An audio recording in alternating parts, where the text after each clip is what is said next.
Hey listeners, it's Kara, your host. After 176 amazing episodes and hundreds of book recommendations, I wanted to make it a little bit easier for you to find your next great read. The Bookish Lights Roadmap is your guide to all 175 podcast episodes, sorted by genre so you can quickly find the stories that fit your reading mood. From picture books to adult novels and everything in between, it's the perfect way to explore past episodes and discover new favorites. You can find your copy of the Bookish Lights Roadmap at www.bookishlights.com/read/roadmap, or just click the link in the show notes. Hi, I'm Kara Infante, and this is Bookish Flights, a podcast where we tell our stories through our favorite books. Each episode features a bookish guest where we will talk about reading, life, and the seasons we're in, all through a thoughtfully paired book flight of recommendations for you. If you're looking for meaningful book recommendations and a space to slow down, you're in the right place. Today on Bookish Flights, I'm joined by Ginny Kochis, author of Quirky Catholic Kids.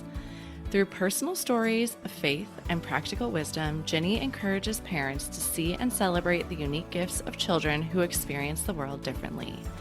In our conversation today, we will discuss neurodivergence, parenting with grace, and the ways our children shape us into more compassionate and understanding people. Whether you're raising neurodivergent children or simply looking for encouragement on your parenting journey, I think you'll find so much to take away from our conversation. Welcome to the show, Ginny. Thank you so much for having me. I'm excited to be here. So listeners, you might remember Ginny back from episode 46, so I'm proud to welcome her back to the show today. Yeah, I'm super excited to be here yet again. It's an honor to chat with you. Absolutely. We've kept in touch, and I feel like our pages are personally linked too, and so we get to see a bit of each other's lives, which is really fun, even though we've never met in real life. I know, but I still consider you a friend from far away. Absolutely. So I always feel like we are so much more than these introductions and our bios. Can you tell us a little bit about who you are? Yeah, I'm I'm a wife, a Catholic wife and mom of three. I live in Northern Virginia. My kids are 19, 15, and 11, which is crazy. I don't know how they got that old. And all three of them are twice exceptional, which means that they are intellectually gifted, and then have a developmental or learning delay or difference of some kind. So my oldest is level 1 autistic, not impacting language or intelligence. Originally, she was identified under the Asperger's umbrella, but that was like 14 years ago. And so they no longer use that designation. And then my second child, she has ADHD and OCD. And then my youngest also has OCD, and deals with some depression, and generalized anxiety disorder. So it's busy. There's a lot of really wonderful, like, creative moments. My house is always a mess, because we're all kind of scattered. And there's also, a lot of emotional growth and work that happens, pretty much every day. So for all of us, right? Yeah. No, that's true. That's true. I'm the founder of Quirky Catholic Kids, which is a ministry for Catholic moms raising neurodivergent children. And I've been doing that since 2017, so about 9 years, almost a decade. And I've written 13 books. My most recent is, I think the one we're going to talk about today. And then most of them are nonfiction, but I do have 2 novels also. So yeah, that's me.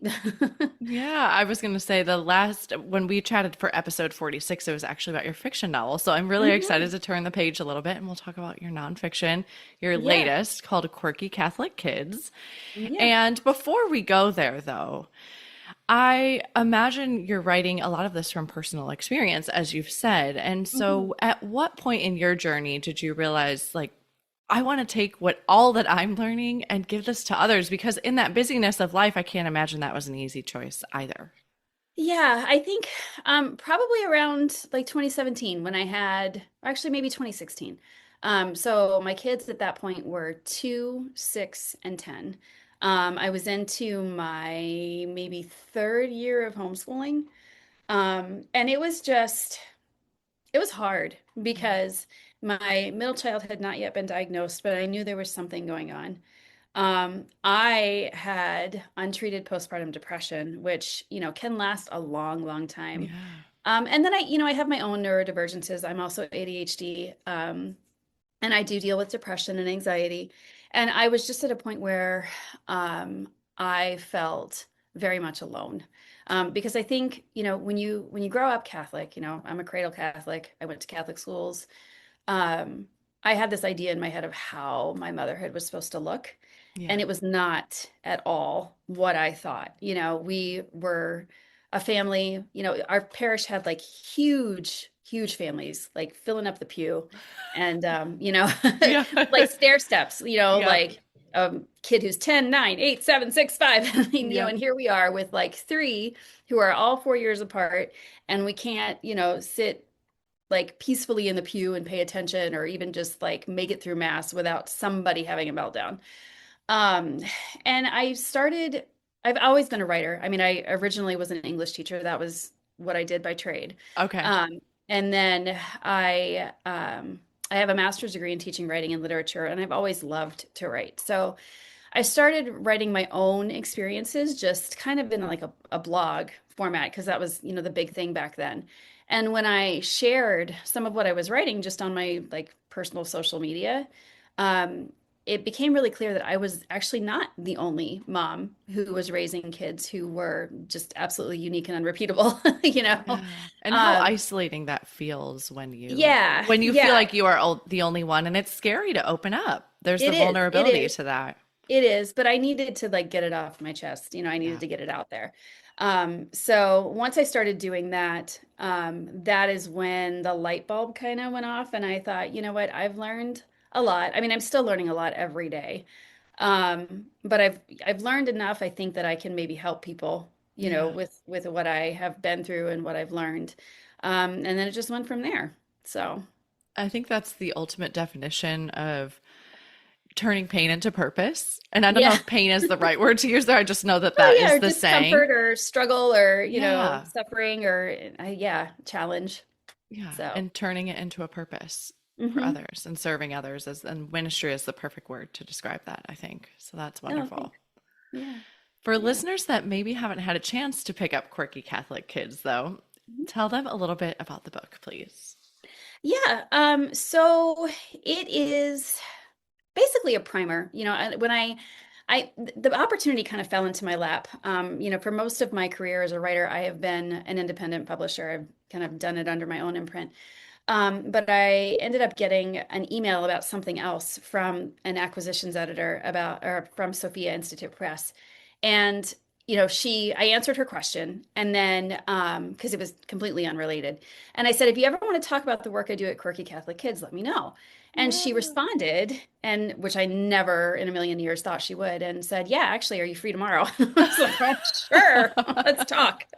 So, the book actually wasn't written when we started talking, and she, through the conversations that I had with her about, what Sophia was looking for and what she was envisioning, as the acquisitions editor, we kind of settled on the idea that it would be a primer. So for families who have these kids that they just are not even sure what to do with, they're raising children who aren't necessarily behaving like their friends' kids. They aren't meeting the same milestones, but at the same time, they're like super smart and, Mm. really creative and have all these amazing strengths. But it's one of those things where you feel like nobody ever sees the strengths. All they see is the challenges that your kid has.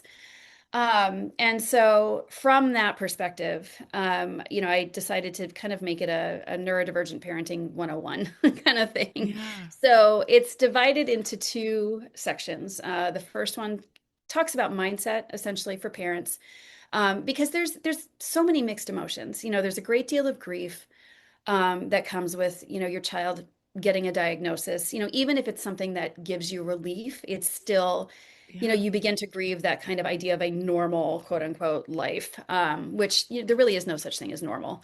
But there's still that perception, Yeah.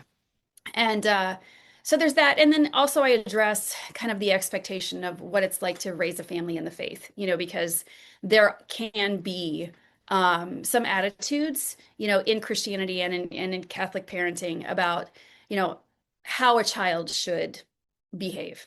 Yeah. And so, I address that some about learning how to recognize the beauty in the children that God has given you and not worrying about other people's opinions, because if it's not a matter of faith and morals, it's irrelevant, right? Yeah.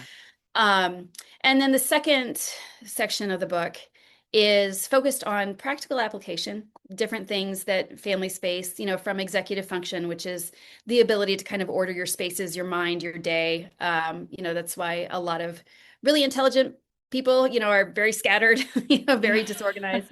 Or, even people who are just kind of like neurodivergent in that they have ADHD. Executive function is a really hard thing to master. But also emotional regulation, how to deal with meltdowns, how to help your kids develop that awareness of what they're feeling and then be able to express it effectively. What else is in there?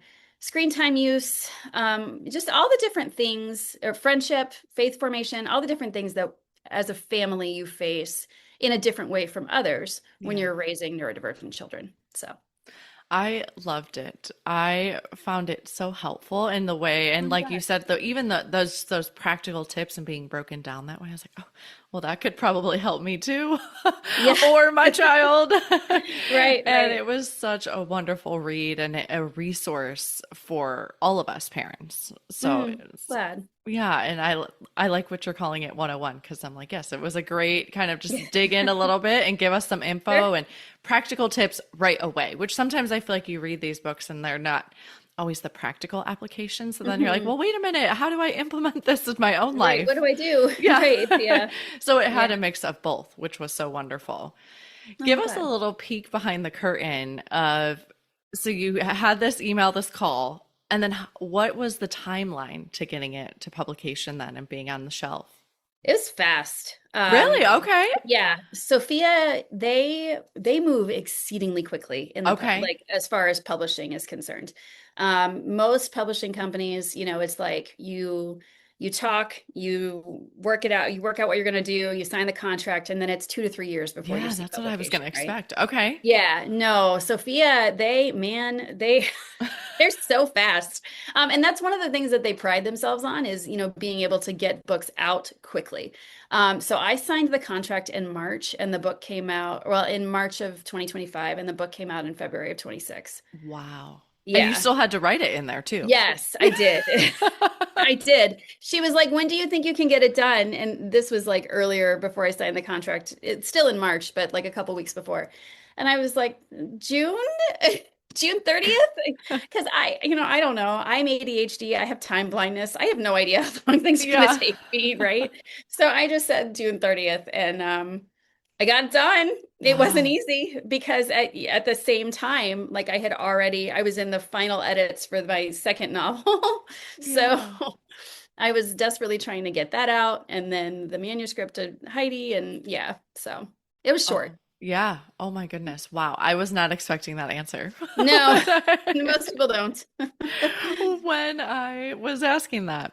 I think as parents, many of us can spend a lot of time and a lot of energy comparing ourselves or feeling like, I mean, you've already kind of touched on it. Like we have to keep up or our kids are not quite fitting Right. in the way that Mhm. we expect them. So if there's a parent that's listening right now and is feeling kind of overwhelmed by this as well, do you have any advice for them? Yeah, I mean, it's hard to like sort through because there's so that's I mean, it's such a loaded like Yeah. response because there's so many facets of that feeling, of being isolated, of being alone, of feeling like you failed as a mom, of feeling like you don't even understand your child. You love this kid to distraction, but at the same time, they are your greatest joy and your greatest challenge. Let's put it that way. Yeah.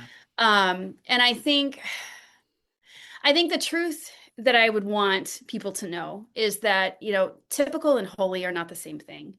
Like, you do not have to have children who behave according to an expected timeline or a typical timeline in order for them to become unique and unrepeatable saints. There's so much of a I don't want to say stereotype, because that's not really it. It's more of an expectation, Yeah. that, your kids are quiet, they sit in the pew correctly, they're polite, they have conversations with people, they, know when to, they know how to like enter a conversation, they know how to make friends. And these are all things that kids who are neurodivergent tend to struggle with, Yeah. because there's so many, because being neurodivergent, what it means is, any individual who takes in information and processes it in a way that is different from what is considered the norm. So that's going to impact all aspects of a person's life. But I think the goal is to remember, like I said, that typical is not holy, Yeah.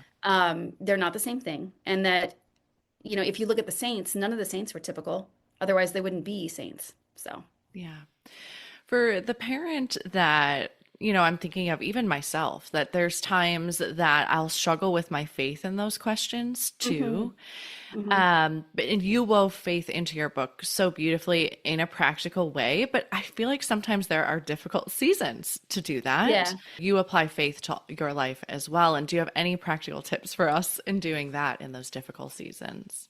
Sure. I really, and actually I talk about this in the book. I've got a list of like 100 saints in the back who are good patrons for neurodivergent kids. And each chapter, like in the practical section, also has a particular saint that fits that um, challenge. So that has been, I think, what has really kept me focused, because you're right. There are times when I have just been exceedingly angry at God. Like, because no matter how much you work to accept um I guess the life that God has given you, it's really hard not to look at your neighbor or your friend and say, why can't my kid be like this? Or why can't my kid do this? Or, why does my friend struggle? Or why does my kid struggle with friendship? And then my next door neighbor's kids have no problem. But when I started looking at the saints, because I really started initially with the Martin family, Saint Zélie Martin and her husband Louis, they're the parents of Saint Therese of Lisieux, Hmm. and their whole family was very, very quirky. Like Servant of God Leonie, who is Therese's sister, probably was on the autism spectrum.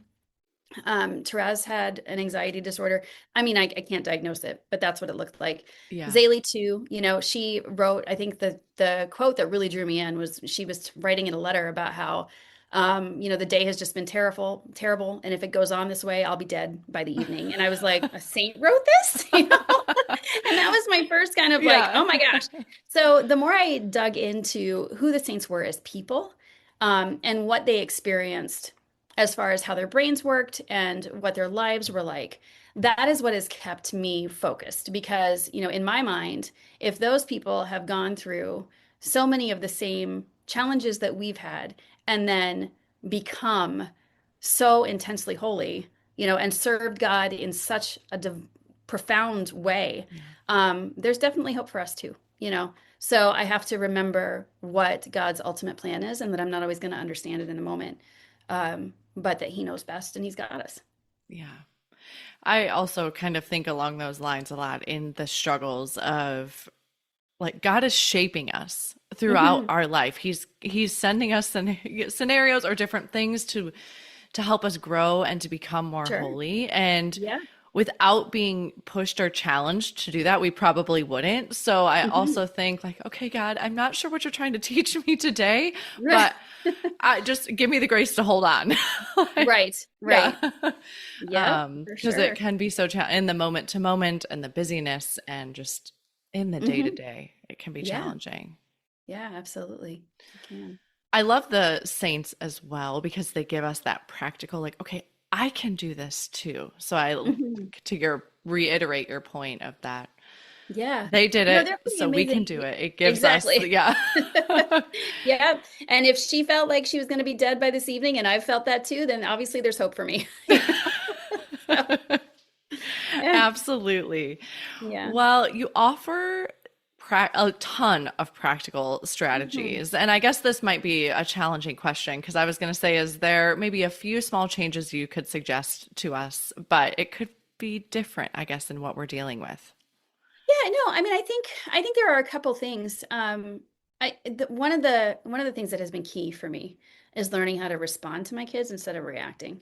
So, like, when someone, so for instance, um, probably 10 years ago, if I was trying to get out the door and for someone or for some reason someone was feeling extra sensory and the socks were just not working and we were already late and I, get anxious about being late anyway, Yeah.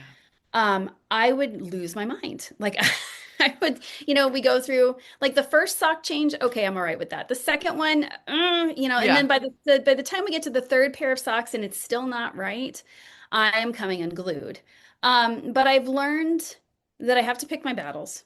So, there was a time frame for, one of my children where we just didn't wear socks. And it wasn't Yeah. a big deal. I just sprayed deodorant spray in their shoes and let them go live their lives because I couldn't, I had to let go of that. But then I also had to respond. I had to, inside myself, quiet myself and say, okay, my child is experiencing something really hard right now. And I need to be able to ask myself what I can do to ease that discomfort, but also help them learn how to cope for the future. Yeah. And those things aren't necessarily, they don't have to be done at the same time. Typically when a child is in a meltdown, you really can't teach them emotional regulation. You have to focus on just helping them feel safe and letting them ride through the storm. Yeah. And it's later that you come up with the coping, or you teach the body awareness, you teach your child how to recognize the signals of getting overstimulated, and then, how to like reintegrate yourself. But yeah, responding instead of reacting, I think is huge. I like that. Lots of external structures, especially for kids who have trouble with remembering to do things or multi-step directions, like having directions up around the house. It seems kind of silly, but it's so helpful to just have like steps for getting ready in the Yeah. bathroom, in the morning. Like, okay, use the bathroom, flush the toilet, wash your hands, brush your teeth. And you could even break it down even farther. Like, put toothpaste on the toothbrush, Yeah. put the brush in your mouth and move it around. Well, I could Because, see where that creates them safe, helps them yeah, feel safe as well because they're like, okay, wait, I know I can consult this if I'm getting kind mhm, of lost in what I need to do. yeah, yeah. And then the third thing is letting go of what you feel like other people think of you, because it doesn't matter. Yeah. The only thing that matters is, how you are teaching your family to know, love, and serve God. And everything else is just, societal expectations that we really don't have to follow. So, Yeah. Yeah, I was yeah. thinking of like, okay, get tunnel vision. Like just turn your Yeah, gaze inward to it's you hard. and your It is family. so hard. I mean, I think it gets easier with age. I mean, I'm 48, so I'm getting up there, but Yeah. like, you reach a certain point in your life where you just can't care anymore because there's only so much energy I have, Yeah, and I need to save that energy for the people who matter to me. So, absolutely. That's a great way of saying it. I remember my mother-in-law saying, who I think she's so patient and many, mhm. many grandkids. And she said to me one time, she goes, I used to be not as patient when I was younger. And I thought, really? Like I would never guess because but now she's not in the throes of parenting, but I just was like, Right. it just blew my mind. I'm like, you seem Hmm. so patient and wonderful with children. I just would never guess that you would Hmm. also have struggled with things Yeah. like that. Yeah. Yeah. We all grow. So, Absolutely. So, like you said, back to like, there's hope for us yet, right? But there I is. really love Yeah. your learn how to respond versus react because then we're also, I was feeling the anxiety of like getting out the door and getting somewhere on time. And Hmm. as you were saying that, because that is it's hard because then you're dealing It with is. your own stuff as well. Hmm. Hmm. For sure. Yeah. And that's why, like for me, I started this a long time ago. If I think it's going to take us 15 minutes to get out the door, I give myself 30 because Yeah, I know that like my expected amount of time is never enough. Right. So, absolutely. yeah. I even tell my husband 20 minutes earlier than we need just because so it brings him like, Hmm.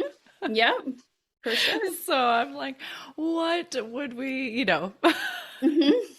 So, if there's a parent listening that maybe they haven't received a diagnosis yet, but they suspect there might be something going on, is there any steps you would encourage them to take or beginning things they could do to just start to learn a bit more about their child or go down that Yeah, road? I mean, if you suspect that there is something going on and the something is impacting your family's quality of life, your child's quality of life, then I would definitely, I mean, there are a couple of ways you can go about it.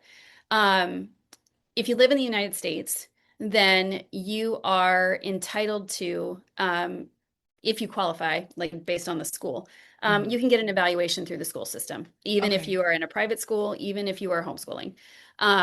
You have that like right because you're a taxpayer.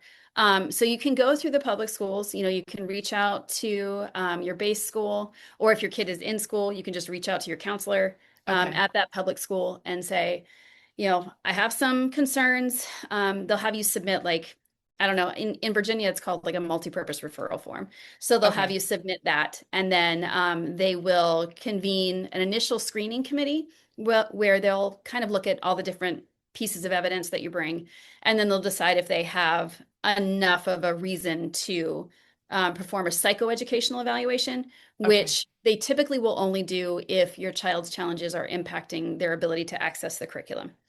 Um, if you don't qualify for, a psychoeducational evaluation, or you want something that is more in depth, because the thing about a psychoeducational evaluation is that they will identify, they will not diagnose.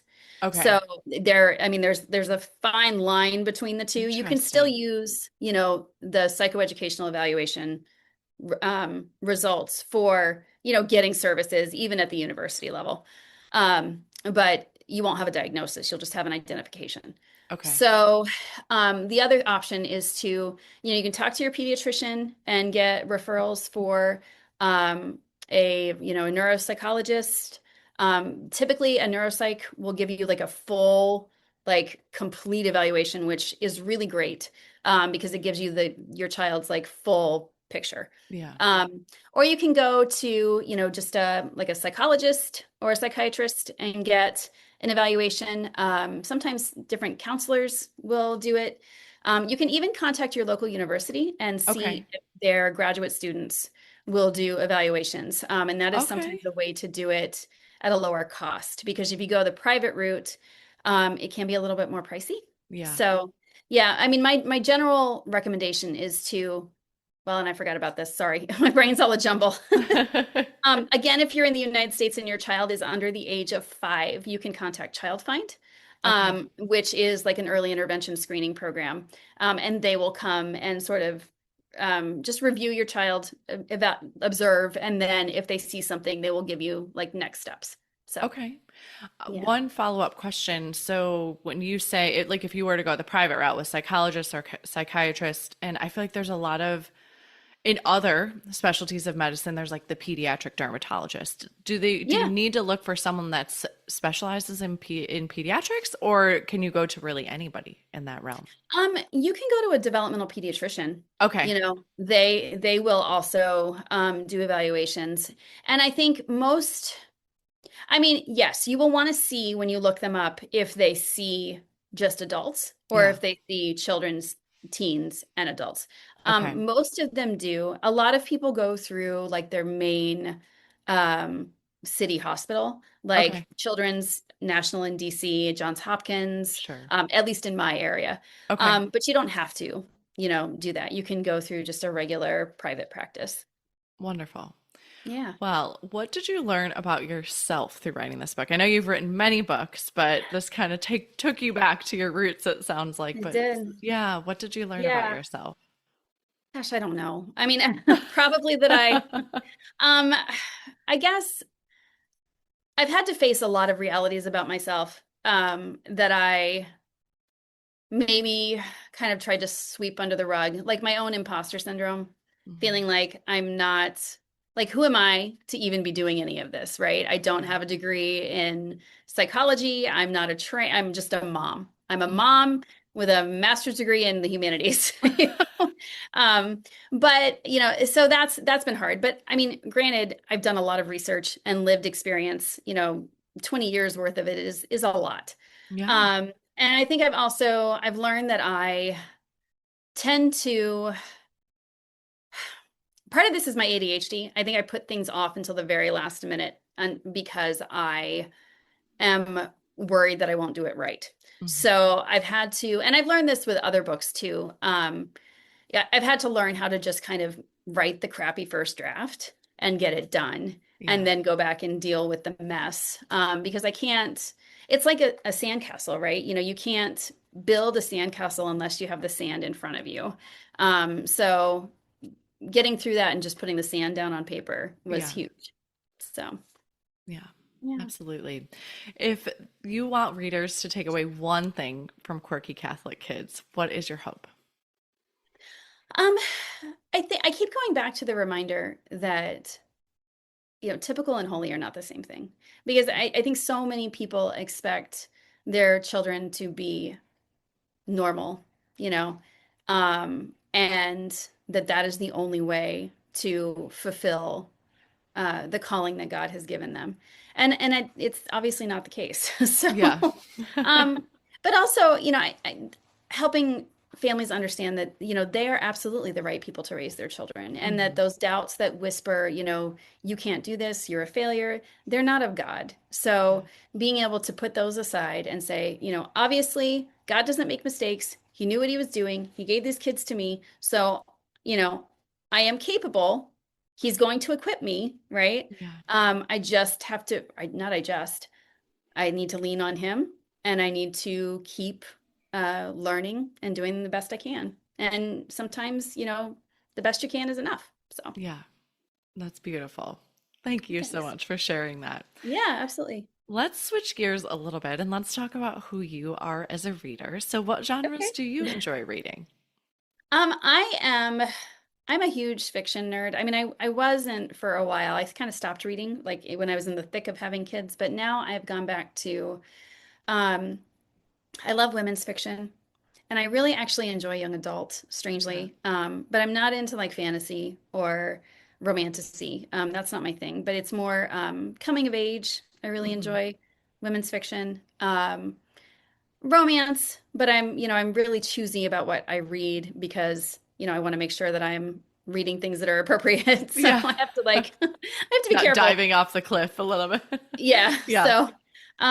When I was younger, actually, when I was like in elementary school and even up into high school and undergrad, I loved um like thrillers, Hmm. psychological thrillers. I was really into the crazy people, which I Yeah. probably shouldn't say, but I loved those. And I might go back to that. But yeah, that's where I am right now. I love it. I feel like we read pretty similarly. Mhm. I'm advocating on the show that we should have a sticker on thrillers like can read at night Yeah. because I admittedly don't read a lot of thrillers because I'm worried that it's going to put something in my brain that I don't want to go to bed thinking Oh, about. sure. Right. Like the Yep. evilness Yep. of people or, just Yeah. something dark. And I'm like, I don't want that Hmm. on the brain before bed. But No. Nope.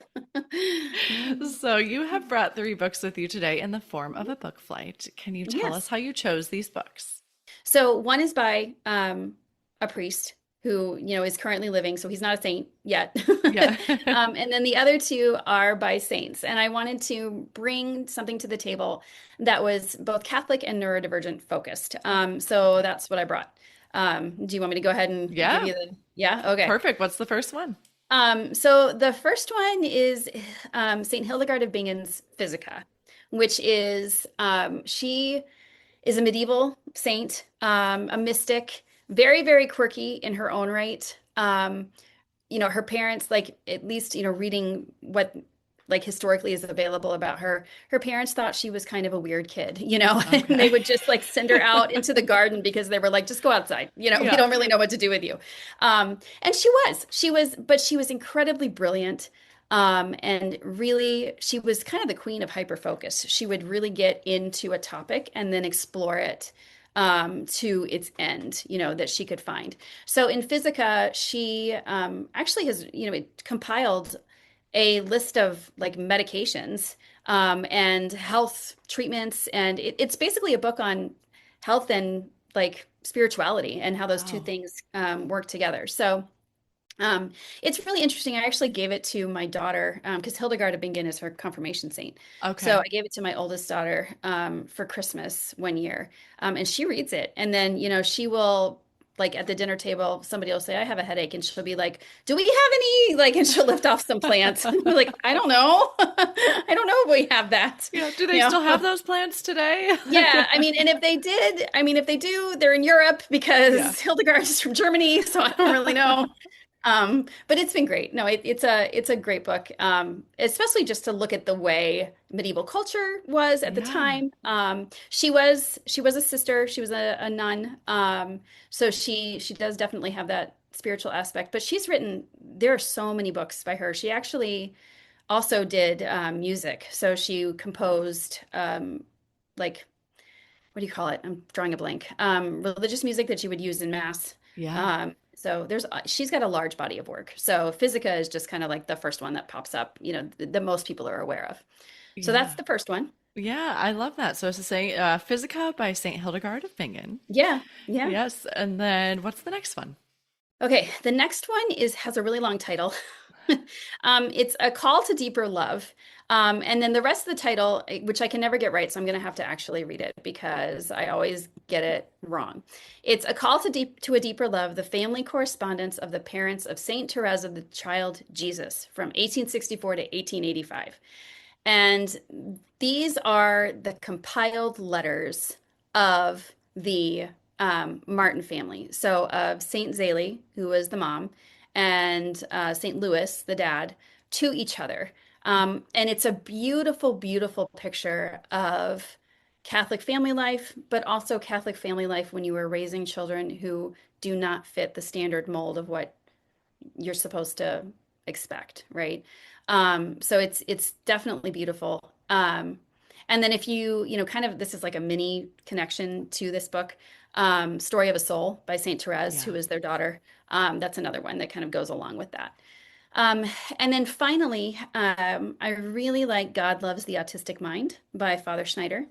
I gave it again to my daughter, and he takes a really interesting approach because so often for individuals on the spectrum, because there is that tendency toward black and white thinking and a preference for logic, um, sometimes individuals on the spectrum will feel marginalized and disconnected from the faith. Mm. And that's something I've dealt with my daughter, because I have a very different approach. My mother was a convert to Catholicism. She was raised in the Christian church in a really, really small town in rural North Carolina. Okay. So she brought that whole like personal relationship with Jesus Christ. And then my father was born in 1930 and he was pre-Vatican II Catholic. So I got that traditional aspect too. So she one day said to me, she was like, Mom, I don't think I'm as religious as you. But she was basing it on how like my emotional like attachment to my faith is Yeah. different from hers. So when Father Schneider, he's known as the autistic priest, Okay. when he came out with that book, I said, I really need to get this for her because the book helps both autistic individuals and their families understand how the autistic brain approaches faith. And it's beautiful because it shows that it doesn't matter how your brain is wired. Yeah. We all long for union with God, and God makes that he made our brains to want that connection with him, regardless of how we're wired. So it gives prayer tips. It gives, different approaches for how to handle different aspects of the faith. It's just really beautiful. And if you are, have an autistic family member or you are autistic yourself, it's a beautiful read. Yeah. And just to your point, we all approach it differently, no matter Mhm. what. And Yeah. so I love that there is a book for that as Yeah, I well. do too. So God Loves the Autistic Mind by Matthew Schneider. My I goodness. know. I'm like I know. struggling It's today. fine. Sometimes it's a tongue twister when Yeah. you're just trying to talk. Yeah, Yeah. absolutely. So thank you so much for bringing those books with you today. I forgot to ask my most important question because I personally just love to know this. How in your busyness do you find time to read? Um, I have to schedule it. Yeah. Like I really have to. I'll give myself like a chapter. If the chapter's really long, I struggle with books with long chapters. I prefer chapters that are like 5 to 10 minutes because then I can read them in increments. Yeah. But I will when I drink my coffee in the morning, I will sit and read while I drink my coffee. Or I will, when I take my lunch break, I will sit and read while I am eating. Or then before bed, I read for like 30 minutes.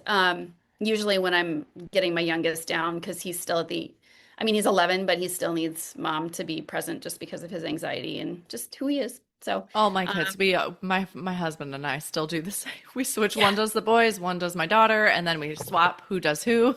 So, yep. yeah, Yeah. I mean, I my know what teens, you mean. yeah, my teens can handle it, although sometimes actually they need me too. So it just depends. But usually I read in the dark with a blanket over my head while like with my Kindle, so that the light from the Kindle doesn't bother them. So anyway, yes, that's when I read. Yeah, I was never admittedly a big Kindle reader. I Mm, had one, especially when we were younger, before kids. We would, military family, we would travel quite a bit to come home and sure. see family. I never took to it, but now, to your exact point of when I'm laying in bed with my 6-year-old or my 8-year-old or whoever I'm laying with, I can have my Kindle on with the dark background Yep. and they can fall asleep. And I try inevitably not to fall asleep myself while I'm reading the Kindle, but 98% of the time I do. So, Yes. Yeah. I can't tell you how many times I've woken up like in a panic at 11 o'clock at night, like, where am I? yes.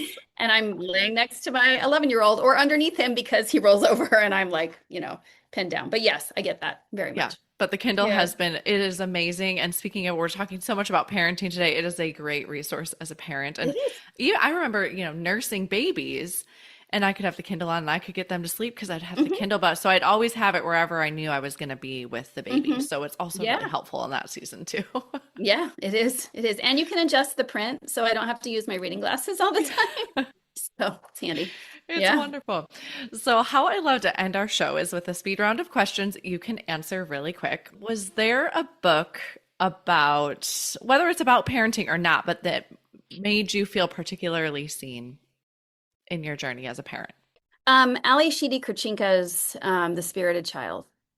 That was very helpful to me. Somebody gave that to me when my youngest was 4, and Okay. I was still trying to figure out what was going on. She didn't have a diagnosis. So that was very helpful. Okay. Yeah. Perfect. Where is your favorite place to read? Probably on my back porch. I Yeah. love it. Yeah. Even in the heat. Well, my back porch fortunately is covered, so that's Oh, nice. there you go. Yeah, you Yeah, put some shade out there. I do. Are you a rereader?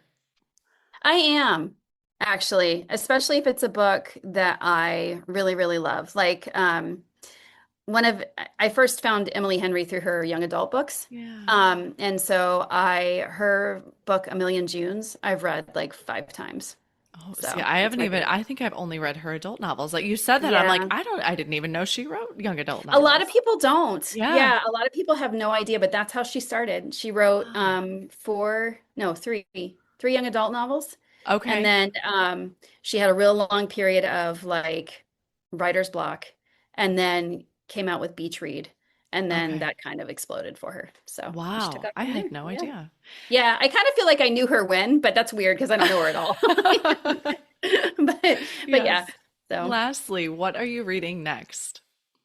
um that's a good question because I have a lot of books on my to read list that they're going to take like 6 weeks to get to me because just the long wait. But Yeah. I'm thinking I might just go ahead and bite the bullet and buy Annabelle Monahan's new book. Oh, yeah, yeah. Um, yeah, because she's one of my favorites. I'm looking forward to Ashley Poston has a new book coming out Yeah. soon, which I'm looking forward to. Yeah, so those are the two. Oh, and Catherine Center, I she know. just released. Yeah, so I might just buy that one too because she's like a guarantee for me. I love her. Everything she I writes. was gonna say once we got off the call, I'm like, she is my favorite.